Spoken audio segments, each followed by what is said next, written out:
WBBM television, sharing the spirit of Chicago. From Chicago's news team, this is Channel 2, the 10 o'clock news. Chicago's bomb and arson squad is taking a hard look tonight at a fire both suspicious and spectacular. The big blaze crackled and roared through two vacant warehouse buildings on the southwest side. And as Susan Wallace reports, Chicago firefighters had all they could handle to keep the fire under control.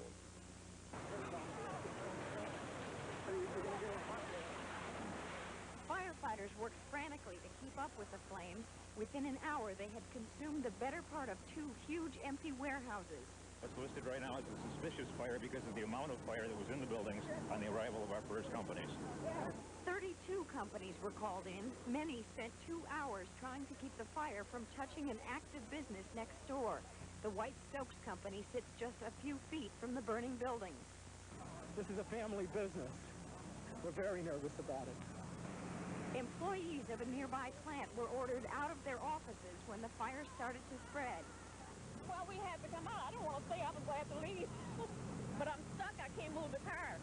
Businesses as far away as 2 blocks also had to shut down because they lost power. I think it was one transformer went off about 5:30. That's when everything went blank. Other than exhausted firefighters, nobody was hurt.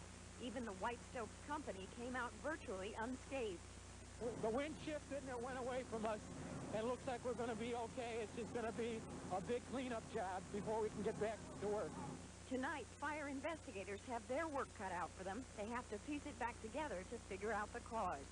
Susan Wallace, Channel 2 News. But one late word, fire investigators do say people have been seen coming in and out of that building where they think the fire started, seen over the last few days. A hazard of a different kind to report on tonight, a product tampering scare in the northeastern part of this country has prompted some stores in this area to pull their private label aspirin off the shelves. A woman in Massachusetts bought a bottle of Rite Aid brand aspirin that contained 3 tablets laced with cyanide. Rite Aid ordered all bottles with the same lot number pulled from its stores, which are mainly in the Northeast. Here in the Chicago area, Jewel, Osco, and Dominic began pulling their private label aspirin off the shelves.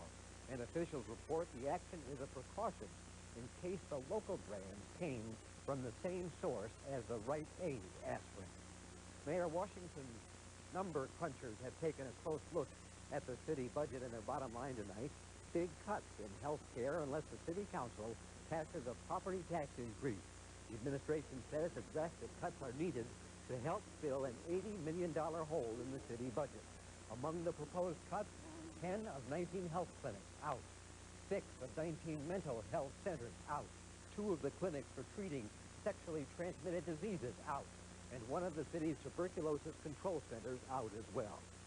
The commissioner of the health department says if the proposed cuts go through, entire communities in this city will have no health services whatsoever. And health services and care isn't the only area where services would be reduced. Garbage collection could also be cut back. Streets and Sanitation Department is targeted for some 1,800 layoffs, and that would mean, according to the administration officials, that instead of once a week garbage pickup, it may wind up to be once a month.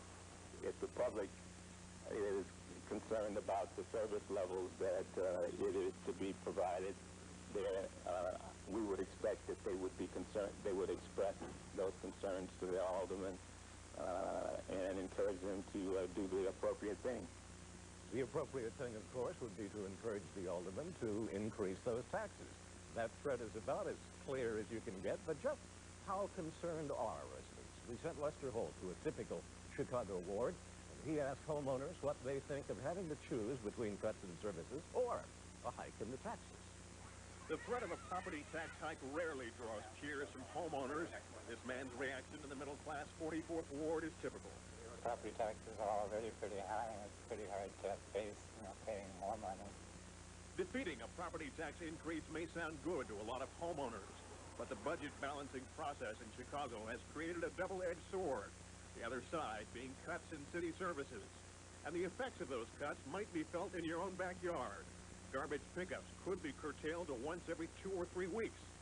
Suddenly, to some homeowners, the tax increase isn't so bad. I'd rather have a tax raise than the services cut. Is that drastic? I guess the garbage has to get picked up. I mean, the city can't work without garbage picked up. I think that has to happen. It's not just garbage. Dozens of other city services are threatened with cuts unless taxes are raised. It's a political bellyache for council members like Bernie Hansen, who opposes a tax hike, though he insists this is not a case of choosing between evils. Sometimes you have to do other things, like borrow money, in order to keep the city going without creating havoc. But the mayor's threats of cuts are echoing loudly in the ears of some of Hansen's constituents. I may pay a little more for the taxes if that's going to keep the services that we have now. It is beginning to seem rather clear that somewhere along the line there is going to be a bitter pill to swallow. The question now for Chicago homeowners and their elected representatives is, how much are they willing to pay for city services? Lester Holt, Channel 2 News. Taxes or cuts, circle Wednesday next week on your calendar, because that's when the issue of a tax hike comes up again in the city council. Still ahead on our news tonight, the latest detour on the rocky road to a superpower summit. Also ahead, a new drug holds out some real promise for victims of AIDS, and we'll tell you how Mayor Washington managed to score a political coup of sorts south of the border.